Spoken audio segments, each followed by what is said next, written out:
नमस्कार, मी डॉक्टर सचिन झांबरे. मी म्हटलं होतं की गौरी गणपतीमधल्या ज्या लक्ष्मीच्या गाठी आपण घेतल्या असतात तर त्याचं कोजागिरी पौर्णिमेच्या उजळायच्या कशा, तर तुम्हाला तो व्हिडिओ आज मी दाखवणार आहे. ज्यांनी ज्यांनी मी सांगितलं होतं की गौरी गणपतीमध्ये ज्या लक्ष्मीच्या गाठी घेता, तुम्ही गौरीच्या ज्या गाठी घेता, गौरी पूजन दिवशी काय काय जण गौरी जायच्या दिवशी त्या गाठी आज उजळायच्या असतात. आता जे तुम्ही धान्य बांधलेले असतात बघा, ही खारीक बांधलेली असते, तर हे सगळं धान्य जे आहे, तुम्ही हे जे खारीक आहे या सगळ्या गाठी आज सोडायच्या. या गाठी सोडून ह्याच्यामध्ये जे ज्या वस्तू आहेत, ज्यामध्ये डाळ असेल किंवा जे खोबरं असेल, तांदूळ असेल, मी सांगितलं हरभरा असेल, हे सगळं एकत्र करून ना ह्या गाठी आज सगळ्या सोडायच्या अशा. आणि ह्या गाठी सोडून यातलं सगळं जे जे काही मटेरियल आहे, एक आता ही डाळ आहे, हे जे मटेरियल वगैरे आहे सगळं सोडून घ्या आणि आज ह्या उजरायच्या ह्याची खीर बनवायची. तुम्हाला मी थोड्याने परत तुम्हाला दिसेलच की बाबा त्याची खीर कशी बनवायची. जशी नॉर्मल खीर असते तसे, तर ह्या सगळ्या गाठी आज काढा आणि ह्या गाठी आज काढून ह्याच्यामध्ये जे काय असेल, गहू असेल, तांदूळ, त्याची खीर बनवायची. तुम्ही दुधामध्ये, तुपामध्ये थोडंसं भाजून, तेलामध्ये थोडंसं भाजून आपण जे नॉर्मल खीर करतो त्याप्रमाणे तुम्ही खीर करू शकता. हे बघा, ह्या अशा गाठी सोडलेल्या आहेत आणि हे असं धान्य वेगवेगळं जे अख्खे खारीक सुपारी होते ते असं सुपारी होते त्या अशा बाजूला काढले आहेत आणि हे असे त्यातले धान्य बाजूला काढलेलं आहे. म्हणजे अशा ह्या गौरीच्या गाठी सोडायच्या असतात पूर्णपणे.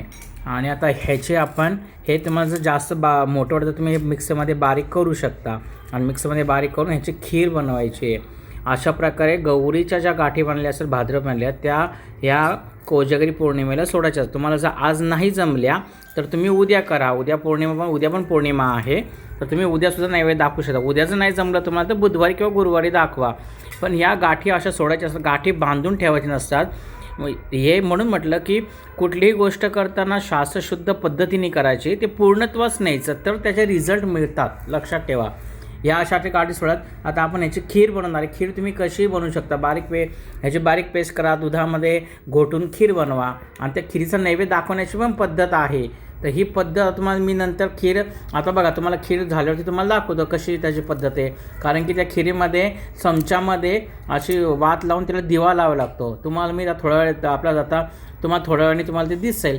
तर आता ह्या व्हिडिओमध्ये बघा ह्या अशा गाठी सोडल्या आहेत, तर सर्वांनी अशा गाठी सोडून घ्या. हे डाळ, जे खारीक सुपारी जे बांधलं होतं तुकडे बारीक, ते सगळे हे असे वेगळे केले आहेत. आता हे सगळ्याचे आपल्याला खीर बनवायची आहे. हे बघा, हे आणि स्वच्छ धुवून घ्यायचं, कारण की ते पानांमध्ये बांधलेलं असतं एवढे 1 महिना, त्यामध्ये थोडं काळपट पडतं. स्वच्छ धुवून घ्यायचं आणि त्याच्यामध्ये काय काय तुम्ही जे असेल खोबरं वगैरे थोडं करते, खोबरं नाही घ्यायचं, जे चांगलं असेल ते घ्यायचं. स्वच्छ 2-4 पाण्याने स्वच्छ धुवून असं मिक्सरमध्ये बारीक पेस्ट करून घ्यायची. आणि आता ह्याची आपण खीर बनवू. आणि मग खीर बनवल्यावरती देवाला नैवेद्य दाखवायचा. तो कसा दाखवतो हे तुम्हाला सांगतो. हे बघा, हे अशी खीर बनवलेली आपण एका डिशामध्ये घ्यायची आणि चमच्यामध्ये अशी वात करायची, तुपाचीच वात करायची, लक्षात ठेवा. आणि अशी वात लावायची.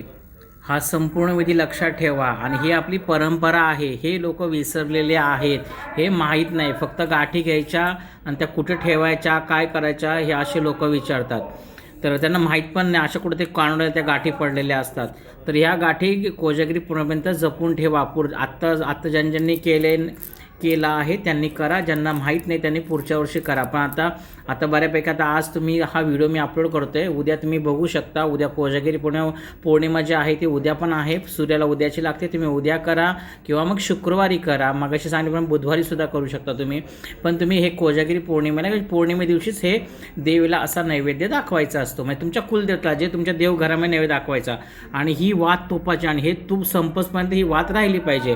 मग तुम्ही असं हे करून असं करू शकता, असं पुढं करू शकता. म्हणजे हे तूप पूर्ण वातीने संपलं पाहिजे. ही तुपाची वात लावायची असते. हा असा शास्त्रशुद्ध नियम आहे. गौरीच्या गाठी कशा सोडायच्या, त्यांची खीर कशी करायची, नैवेद्य कसं दाखवायचं. आता ही खीर सर्वांनी घरामध्ये तुम्ही खा आणि तुमच्या धन्यवाद. ह्या अशा प्रकारे आपल्या संस्कृती आहे. ह्या अशा संस्कृती मी स्वतः जपा आणि जतन करा. आणि ह्या जास्तीत जास्त हा व्हिडिओ शेअर करा. माझं हेच सांगण्याचं काम आहे, हेच प्रबोधन करण्याचं काम आहे की आपल्या संस्कृती, जी हिंदू संस्कृती आहे, आपले जे सण व्रत वैकल्य, हे शास्त्रशुद्ध पद्धतीने तुम्ही पुढच्या पिढीला सांगा. अवश्य सर्वांनी गौरीच्या गाठी अशा प्रकारे सोडा आणि ही खीर बनवा आणि सर्वांनी प्रसाद म्हणून खा. आणि ही जेव्हा वात शांत होईल, जेव्हा ही वात पूर्ण तूप संपेल यातलं, मग तेव्हा तुम्ही पसवून सगळ्यांनी खा घरामध्ये. ही शक्यतो घरामध्येच खा, बाहेर कोणाला देऊ नका. आणि ज्या उरलेल्या गाठी, ज्या उरलेला जो आहे हा आपण ज्या पानकडे, हे सगळं तुम्ही आता उद्या गंगेमध्ये विसर्जन करू शकता. फक्त उरलेलं जे जिन्नस होतं आतमधलं, जे धान्य होतं, ते धान्याचं आपण खीर केली आहे. ह्याही आता हे सोडलेले गाठी, हे सोडलेला पाला, हे अख्खे खारीक, हळकुंड वगैरे, बदाम वगैरे, हे सगळं तुम्ही उद्या पाण्यात सोडून द्या गंगा वाहत्या नदीमध्ये आहे. हे सर्वांनी पसंत म्हणून खा. धन्यवाद.